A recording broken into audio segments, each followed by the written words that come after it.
You have probably had this experience. You hear a song on the radio, a song you have not heard in years. And later that same day, you see the name of the artist on a billboard. And then a friend mentions them out of nowhere. 3 times. Same day. Coincidence. Except it does not feel like coincidence. It feels like something is trying to tell you something. It feels meaningful. And here is the strange part. You know it is probably random. You know the world is not arranging itself around your attention. You know there is almost certainly no message being sent. And yet, the feeling persists. The meaning refuses to dissolve. This is not a glitch. This is not weakness. This is one of the most fundamental things the human mind does. And it has been doing it for as long as humans have existed. The human brain is not a neutral recording device. It is a meaning manufacturing engine. It does not simply receive the world. It interprets it. It shapes it. It wraps it in significance, automatically, constantly, whether you want it to or not. And the results of this one tendency have shaped everything. Every god ever worshipped. Every superstition ever followed. Every conspiracy ever believed. Every scientific theory ever proposed, every work of art ever made. All of it, the output of a brain that cannot stop finding patterns in everything it touches. There is a name for what you felt with the song and the billboard, the Baader-Meinhof phenomenon. It happens when something enters your awareness, a word, a name, an idea, and suddenly you start noticing it everywhere. The thing was always there. You just were not primed to see it. But the moment it enters your attention, your brain flags every future encounter with it. And those encounters feel like more than coincidence. They feel like something is pointing. What is actually happening is something both simpler and stranger than that.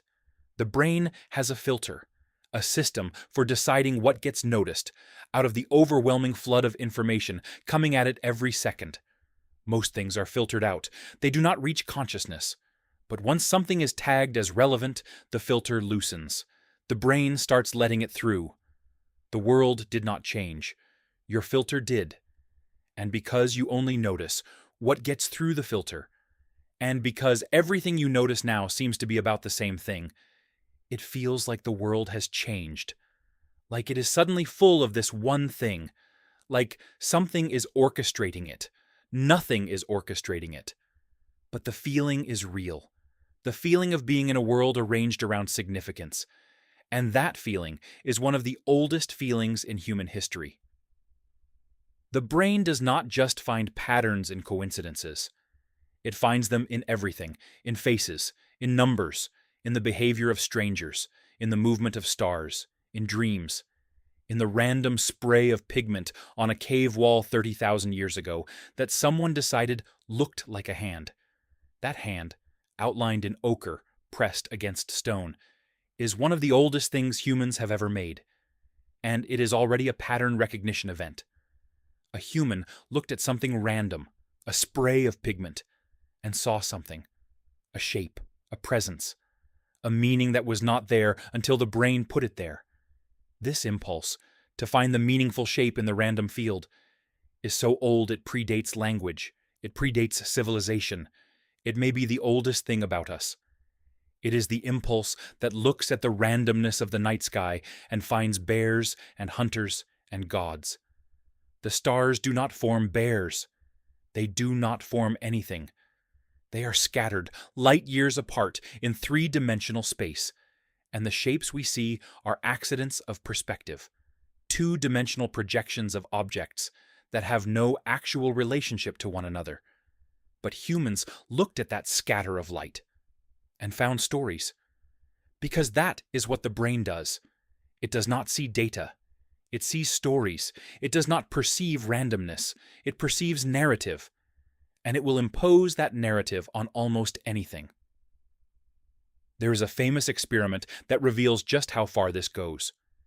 In 1944, 2 psychologists made a short film. It was 34 seconds long.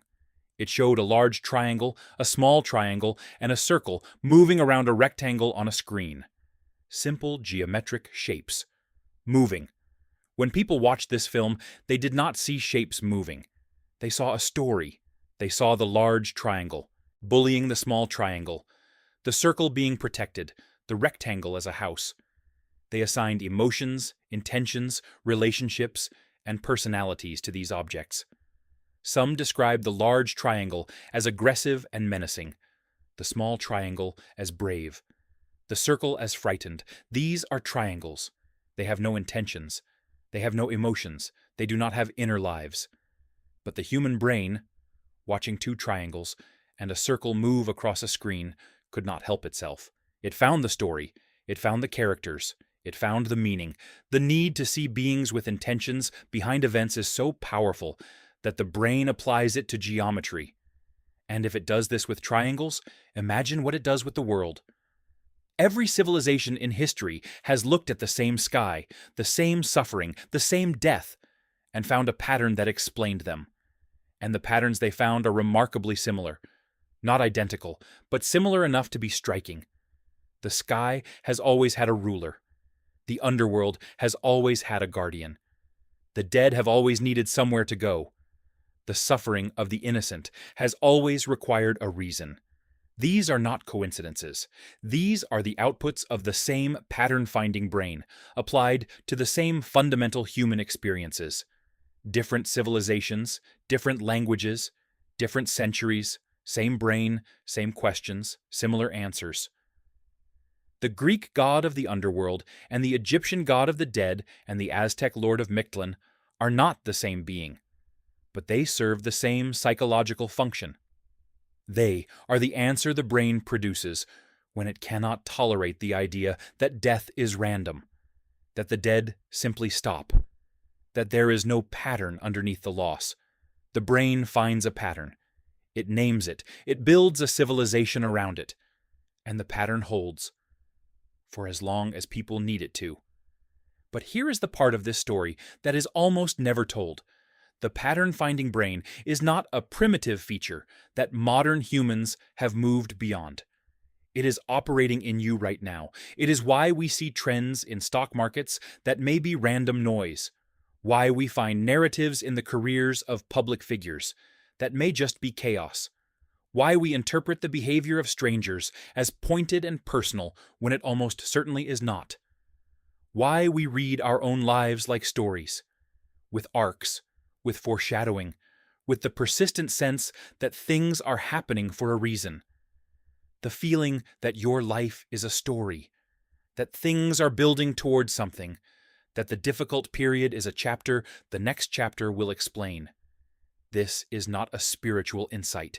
It is the pattern recognition system applied to the data of your own existence. Your brain is reading your life the way it reads everything else. Looking for the shape, finding the narrative, insisting on the meaning. And the most important question you can ask about that is not whether the pattern is true. It is whether the pattern is useful. Because here is the full picture. The pattern-finding brain has produced two things in equal measure. It has produced every superstition, every false conspiracy, every god invented out of fear, every war fought over an invisible pattern that one group held and another rejected. And it has produced every scientific discovery, every work of music, every painting, every poem, every mathematical proof, every act of love that someone decided was not coincidence. The same system, the same tendency, two outputs. What separates the one from the other is not the presence of pattern recognition. It is what you do after the pattern appears. Do you hold the pattern up to the light, or do you simply follow it into the dark? Maybe the most honest thing we can say about the human mind is this. It is not built to see reality clearly. It is built to see reality meaningfully. And for a creature that has to live, has to choose, has to act, has to love, has to grieve, meaningfully may be the more important word. The pattern may not be real, but the person who found it is, and so is everything they built because of it. You just heard the song, you saw the billboard, you noticed the meaning. Your brain is still doing it now, finding the pattern in everything you just heard. That is what it does. That is all it has ever done. Maybe the question is not whether your brain sees patterns. Maybe the question is which patterns are worth following and which ones you built because the silence was too loud without them. This is Hmmward. One question at a time. One mystery that refuses to leave you alone. Subscribe if this one stayed with you.